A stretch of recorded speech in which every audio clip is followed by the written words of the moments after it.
दशक में आर्थिक नीतियां चलाई है।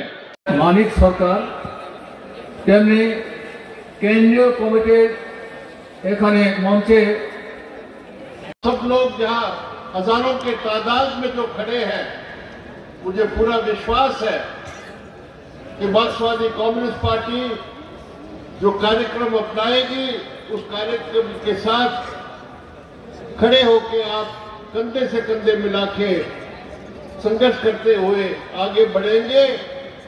आप सभी साथियों को मैं दोबारा हार्दिक अभिनंदन करता हूं। इनकलाब जिंदाबाद। का चुनाव और देश में जितने भी राज्यों बड़े पूंजीपतियों के हित के ले रहा है। हमारे देश के अंबानी, अदानी अपेक्षा करे একটা বলিষ্ঠ একটা সিদ্ধান্তের মাথায় রেখে সব কিছু हमारे देश के बड़े कॉर्पोरेट्स, हमारे देश के बड़े पूंजीपति, हमने देखा है किस तरह विपक्ष के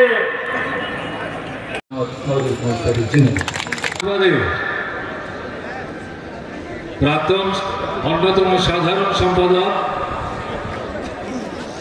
बर्तमान समय पलिटपुरे और केंद्रीय कमिटिर मध्य सीताराम येचुरीर अवर्तमाने समन्वयकेर गुरुत्वपूर्ण सांगठनिक दायित्व पालन करছেন। তার কথা আপনারা এবং আমরা এতক্ষণ শুনছিলাম। মঞ্চে আসীন আছেন জিতেন চৌধুরী,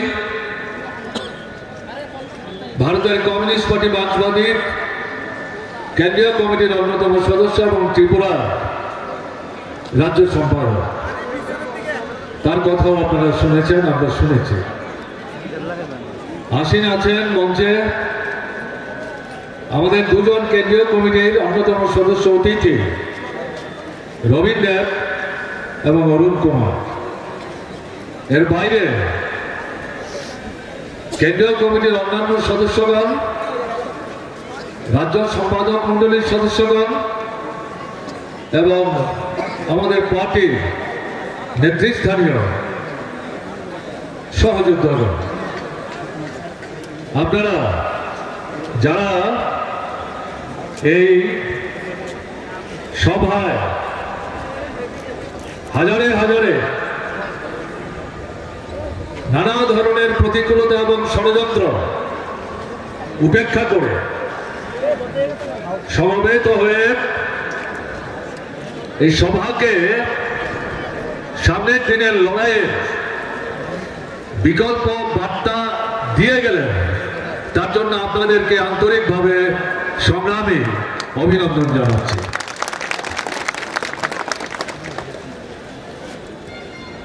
বেশি সময় নিয়ে আমি কথা বলবো না।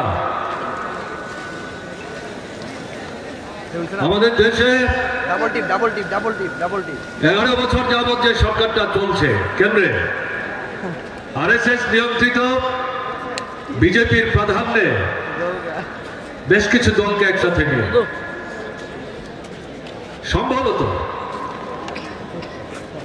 ভারতবর্ষের স্বাধীনতা লাভের পর এরকম আপাদমস্তক জনবিরোধী, বিশেষ করে শ্রমিক, কৃষক, ক্ষেতমজুর, দিনমজুর, উপজাতি, তফসিলি, অবিশেষ, সংখ্যালঘু, ছোট মাঝারি ব্যবসায়ী, বেকার ছেলে মেয়ে, আমাদের ছাত্র ছাত্রী, মা বোন, এদের বিরুদ্ধে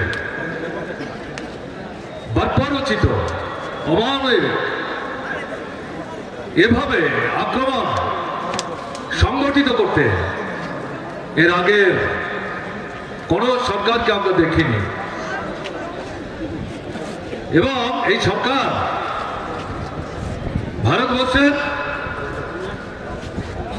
বৃহৎ পুঁজির নেতৃত্বে অর্থাৎ পুঁজিপতিদের মধ্যে যারা সবচেয়ে ধনী তাদের নেতৃত্বে অন্যান্য যারা পুঁজিপতি ভূস্বামে কালোবাজারি ব্যয় মজুতদারি যারা করে বাজারে কৃত্রিম অভাব তৈরি করে দ্বিগুণ তিনগুণ দাম মানুষের পকেট কেটে লুণ্ঠন করে নিয়ে পুঁজির পাহাড়কে পর্বতে পরিণত করে এদেরকে চোখ কান বন্ধ করে এই সরকার যেভাবে সাহায্য করে চলেছে, আগের সরকারগুলো প্রগতিশীল ছিল সেটা আমরা বলছি না, কিন্তু এরকম ভাবে নির্লজ্জের মতো চোখ কান বন্ধ করে এদেরকে যেভাবে তারা সাহায্য করছে, এটাও ভারতবর্ষের মানুষ এর আগে এভাবে প্রত্যক্ষ করেনি। শুনছিলেন সংক্ষিপ্ত পরিসরে হলেও দেশের অবস্থা সম্পর্কে কমরেড প্রকাশ বলবার চেষ্টা করেছে।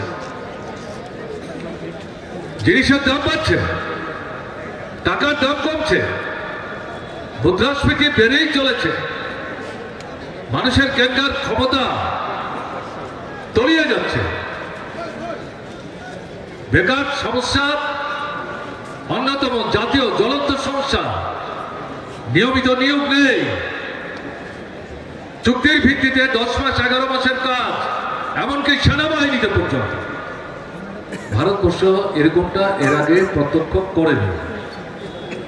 কৃষক ক্ষেত মজুর মাথার ঘাম পায়ে ফেলে রক্ত জল করে মাটির বুক চিরে যে ফসল ফলায়, উৎপাদনের জন্য যে পয়সা খরচ হয়, সেই পয়সা পর্যন্ত ফসল যখন বাজারে বিক্রি করতে আসে, যেহেতু কেন্দ্রের সরকার যথা সময়ে সাহায্যের হাত নিয়ে এদের পাশে দাঁড়ায় না, তারা উৎপাদন খরচের পয়সাটা পর্যন্ত হাতে নিয়ে বাড়িতে ফিরতে পারছে না।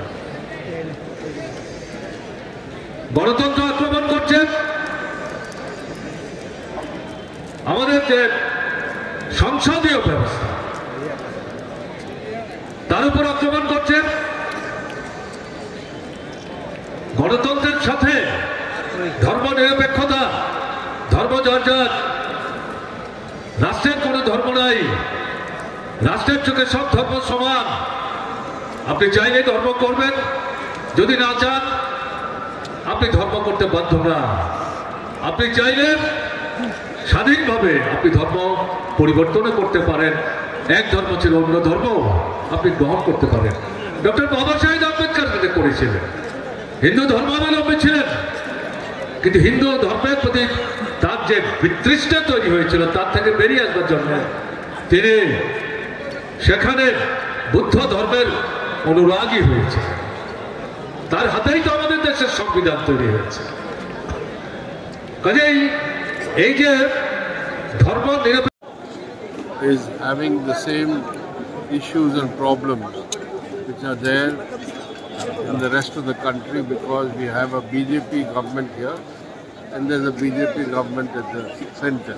So a double engine government which has created double amount of problems.